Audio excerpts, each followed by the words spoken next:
This shit is a fucking mess. I'm sure it is. It is, man.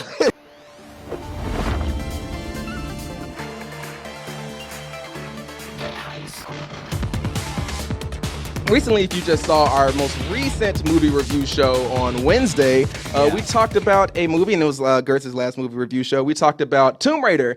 Now, with Tomb Raider, it's getting very different reviews. I think both of us gave it a solid rental. Yeah, we all did. Mm-hmm. Yeah, we were all like on the same page for that. It was like it's not terrible, but it's nothing special.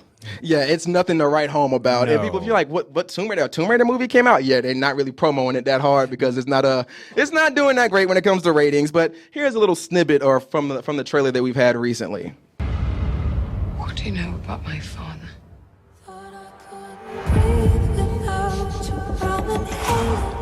Y'all know damn well y'all shouldn't have put that song in there. That was a goddamn mess. And they're like, no, it works. It's Destiny Child. She's a survivor. Yeah. There was more to my life than boardrooms and business deals. You must stop them, Lara. Promise. A basic-ass video game movie, like the most basic. And they somehow tried to incorporate puzzle solving into it, which just turned into a fucking disaster. Yeah, and Walton Goggins was holding anyone at gunpoint who was trying to make him act. He just did not want to be there at all. Said act. Excuse me. I'm cashing these paychecks just to hang out on this island. You want me to act? What? They'll shoot you in the shoulder and you die instantly. Yeah. It happens in the movie, people. I'll shit you not. He was old. Yeah, well, come on, man. No, that is no excuse. Tomb Raider is not obviously the first movie that we've had that has been video game related or based on a video game. Obviously, we've had good ones that have been related to video games like Scott Pilgrim or Wreck-It Ralph. But for the most part, video game movies have been somewhat of a struggle. Yes. And for some reason, they keep getting produced by the same video game company. Now, with Tomb Raiders, I still believe that one was that was Square Enix, and the moment that logo popped up on the screen, it's like, oh, so y'all got time to do this, but y'all can't finish Kingdom Hearts 3 on time. That's what's happening in the streets. Yeah. But they had time to do that. Now, Square Enix, they've only done, I believe, 2 or 3 movies. Remember, they had Advent Children, they had Tomb Raider, and then they had that god-awful Final Fantasy, The Spirits Within. Yeah. That, I hear groans in the audience. But this company I'm talking about that's behind this project today is Ubisoft. Now, they have had their own foray into film. They had that fun little Disney production where they're like, you know what, we don't need to make Aladdin because we got Prince of Persia, who everybody thinks is trash. I don't know why they decided to cast somebody named Jake Gyllenhaal as a Persian. I don't know a lot of Persians out there with the last name Gyllenhaal. It's not a Persian name? It's not? I thought it was. You tell me, man. I thought all I know is like Xerxes and Gyllenhaal. That is it. Yeah, I thought it was Xerxes Gyllenhaal. I thought Xerxes just his first name. I wish. It would have made sense. By the way, Xerxes spelled backwards is sex rex. You're welcome. Somebody was like, holy shit, it is. Somebody's mind just got blown. But yeah, so we've had Ubisoft, they came out with The Prince of Persia, and it was not good at all. It was a mess. They decided to throw in Ben Kingsley, and anytime you see him looking like that, he's like, all right, he's definitely going to be the villain. Yes. Yeah, and it was a mess, and they didn't do that great. But Ubisoft was like, you know what? Sometimes when we pull back and keep it on the small screen or keep it, a shorter time than a full hour and a half or 2 hours, we can actually make something that's somewhat interesting. I don't know if you guys remember the game. It came out, I believe, 2-3 years ago, about 2.5 years ago. The Division, which is something we spent a gang of time on. Oh, yeah, we did. Yeah, way too much time. And for that, they released something called The Division Agent Origins, which basically showed everything that happened right before the game comes out. And of course, if you don't know anything about the game, it's about this virus that breaks out. I believe it was like, what was it? It was an advanced form of like smallpox or herpes or something. I think it was smallpox, and it breaks out in New York. Yeah, so it's about smallpox, and it wipes out a chunk of a mass of people in New York. And it's about you being an agent trying to get in and help people fix things, fix electricity, water, and all that fun stuff. And they released a little preview movie or a little intro movie called The Division Agent Origins, and for the most part, it was decent.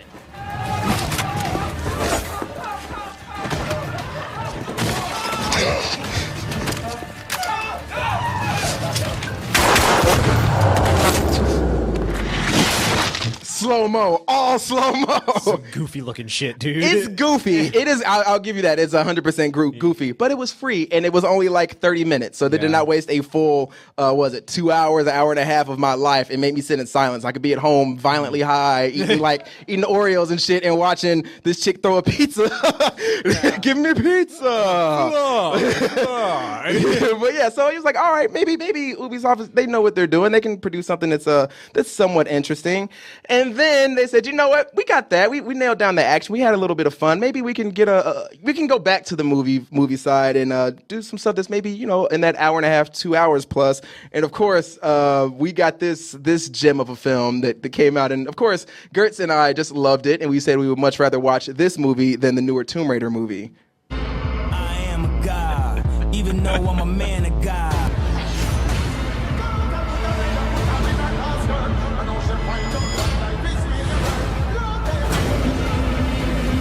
And for all y'all listening right now, that was Assassin's Creed. We weren't just playing a Kanye video. That was Assassin's Creed, and what a clusterfuck of a film. Yeah. Gertz, give a quick synopsis on Assassin's Creed and why you love it so much.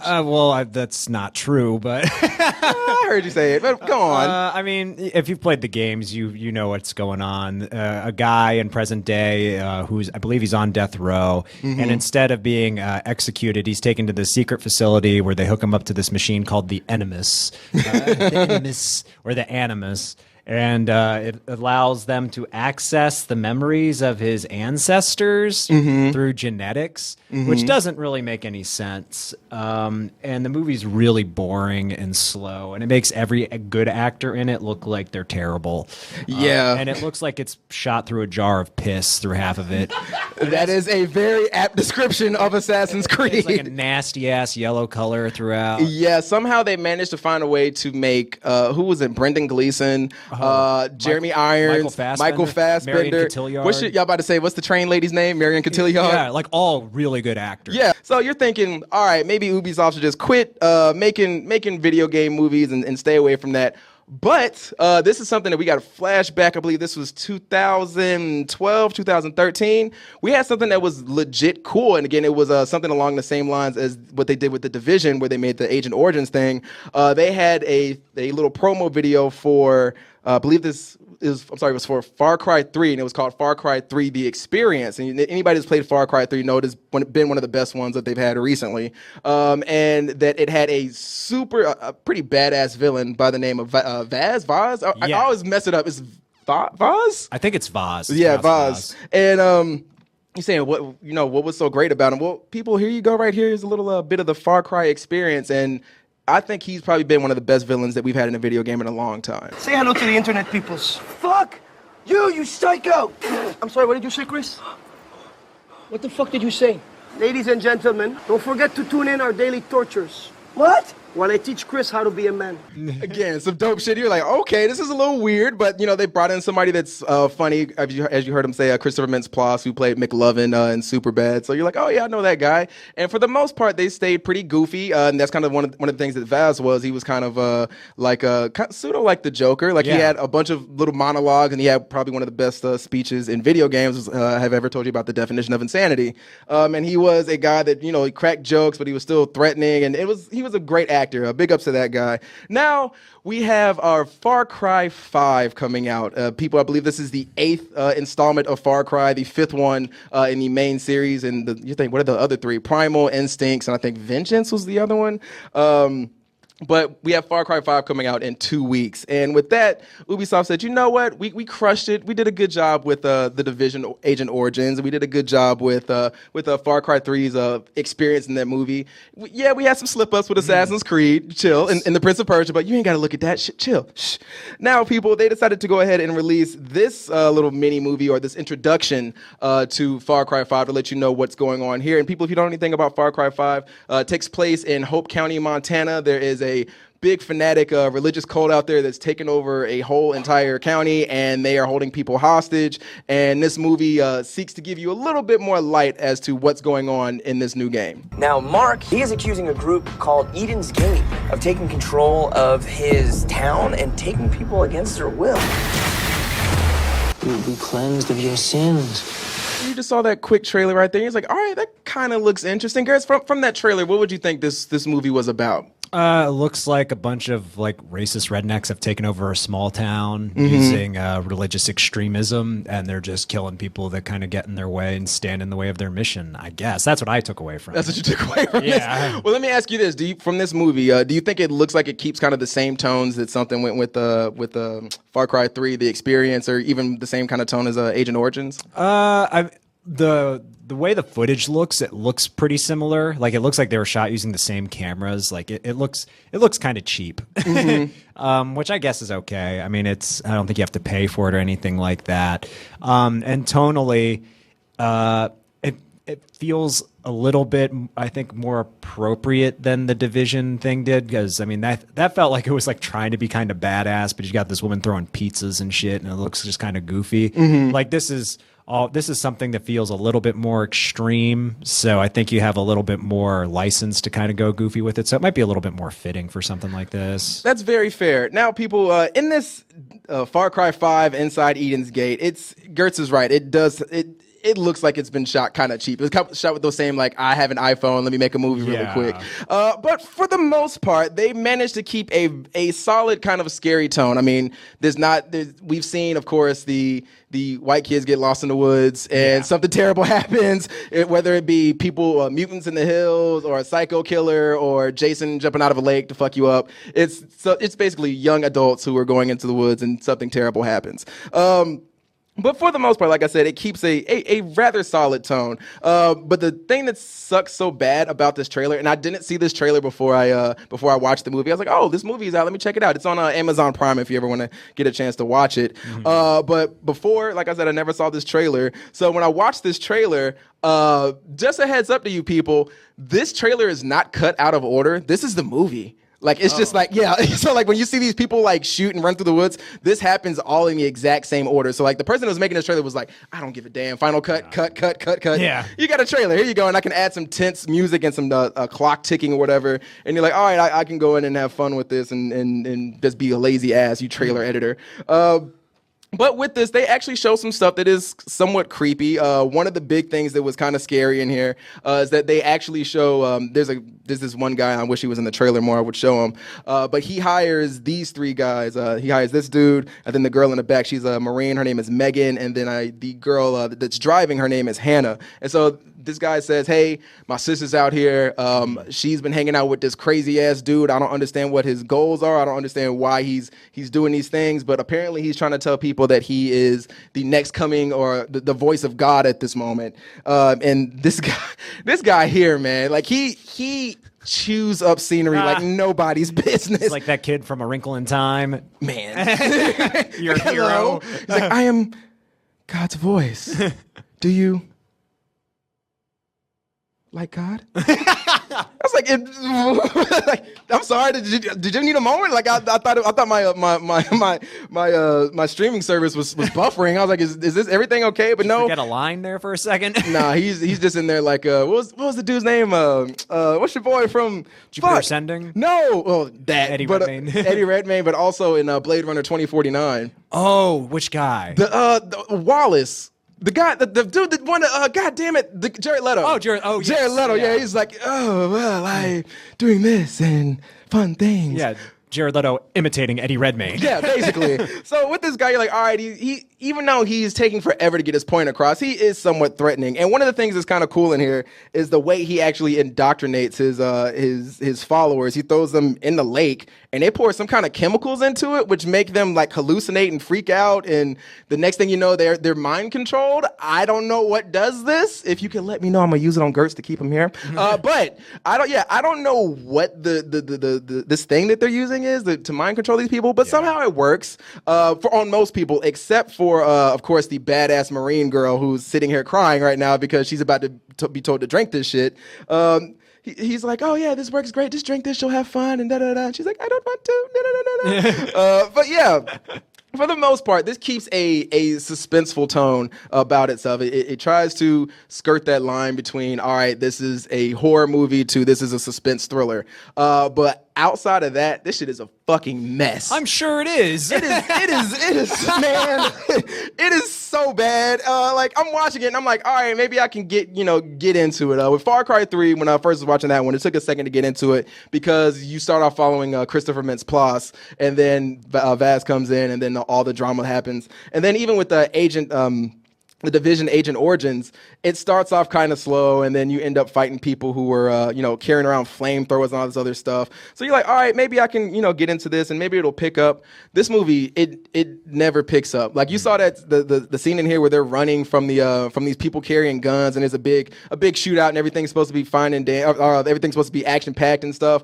You're just like, all right, I kind of want these kids to die because I don't care about their well being anymore. Yeah. And they basically turn into a hot mess. It's God, I kind of wish this would have been better because as somebody it's thoroughly looking forward to the new Far Cry 4 game, and I'm someone that was interested in the whole. It looks good. Yeah, it looks great, and we actually had somebody that was from Montana that was like, yo, like you guys are geeked for this game that's coming out soon, but there's actually shit like this happening up here. Yeah, that's right. And so I was like, what? Like, you got to be kidding me. They're like, nah, there's like neo-Nazis starting churches up here. There's cultists. There's all these other, I guess, militant groups that are out there in Montana. That it's such a, it's a big ass state, and there's like nobody there. That dude made it sound like Green Room. Yeah. It's like, he's like, you guys going to come up to Montana? Fuck no. Not if it's looking like this. Like, this is like a fucking nightmare. So yeah, you're like, all right, when we saw these story trailers for this game and we got to actually talk to that one dude that was from Montana, I was expecting something, this movie or this little mini intro movie to be a lot more gritty and grimy and like all right, this is the end for us. This is like, if these people keep this going on, it'll be, just the end of everything going on in Montana, and there'll be guns, and this Montana could turn into a rogue state, basically. But you don't get that with this. You just get this guy, he gets away, but cause obviously the game has to happen. This takes place before the game. He gets his way, and then he's just like, all right, I'm done, now back to my Jesus shit, and just floats off, and it's like, go buy Far Cry 5. I'm like, I was excited to buy this, but this movie kind of makes me not want to get it. It's an ad. It's an ad. It's an interesting ad, a 30-minute ad, but still an ad. If I had to go by our double toasted ratings as to what to give it, I really want to give it a some more bullshit. I do. Do it. I know. Shut up. Do it. No, I will not give in to the evilness over there. No, if he would have watched it, he could have given it one.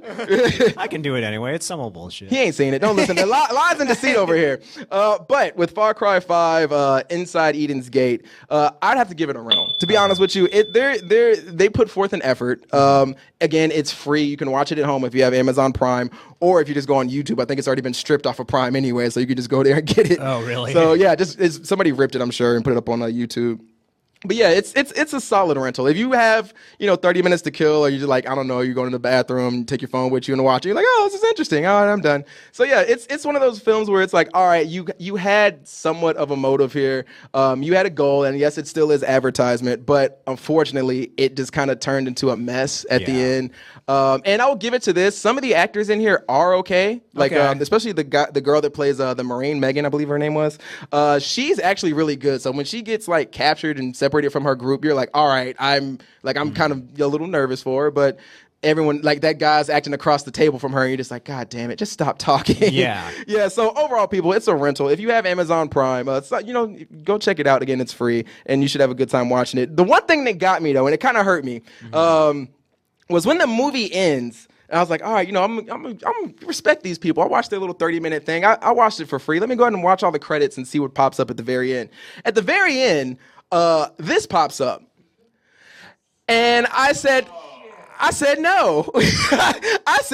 I was like, no. This can't be my asylum. Not the asylum who are responsible for one of Gertz's and I think it's one of our bonding shows. Yeah. Responsible for Z Nation, which is 1,000 times better than Walking Dead. If you were still watching Walking Dead and not this, get your life right. Yeah. Because this is doing all that shit before Wonder Woman was about female empowerment, and all this before Black Panther was about put minorities in the front in the forefront. The chick right there, she is the basically lead actor of the show, or lead actress of the show. Yeah, she is. Her and the blue dude are like the two lead characters. The blue guy, yeah. The show is weird, but yo, great shit happens, and it somehow managed to predict everything Gertz wanted before it happened. Yeah, it was just like, because it would just do something wild, and I'd be like, what the hell's the explanation for this? Like anthrax or something, and then like 2 minutes later, something I said as a joke is revealed to be a major plot point. He's like, we have anthrax here. Gertz is like, motherfucker. Yeah, it happened at least 3 or 4 times. Yeah, and the best one, I'm sorry, I won't spoil it for you. There's a cameo. It's a cameo, and you're like,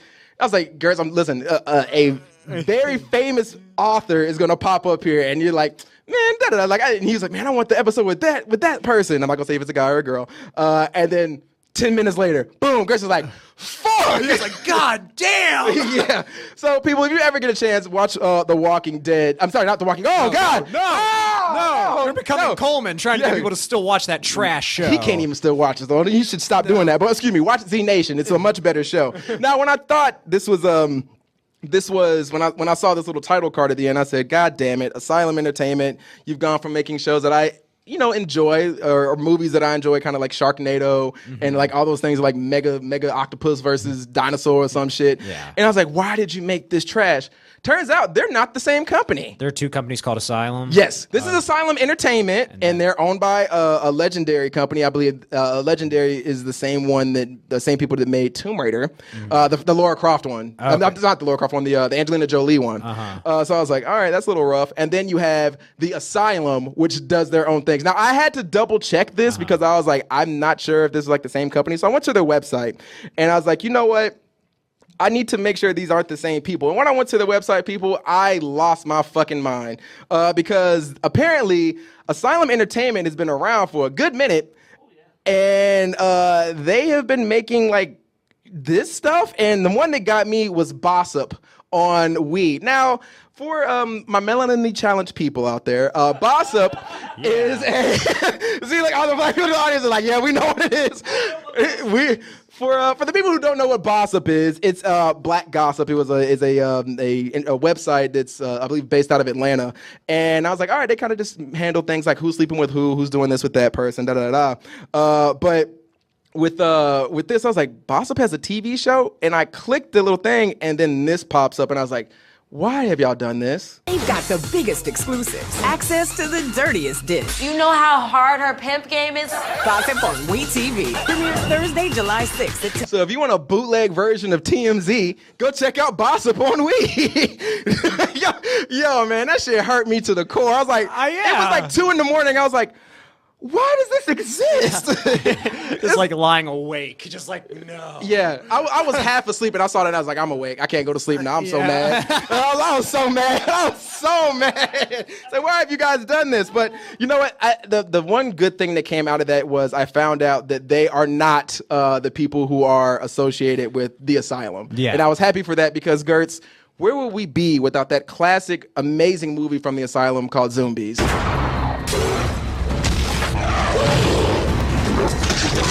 And getting us out of here alive. It's a TIE fighter in this zoo, apparently. Why is that gorilla roaring like a TIE fighter? I don't know, man. But yeah, Zombies. I think it's still on Netflix. Check it out. It is a god-awful movie, but if you get a chance to watch it drunk or whatever your drug of choice is, I promise you'll have a good night with you and your friends. We had an amazing night watching that. Oh my shit. God! It's like, ooh, I don't know if we can hang out anymore after this. Oh yeah, man! The Zombies is such an amazing movie. If you ever get a chance to watch it with your loved ones or anybody, just have some fun because it is such trash.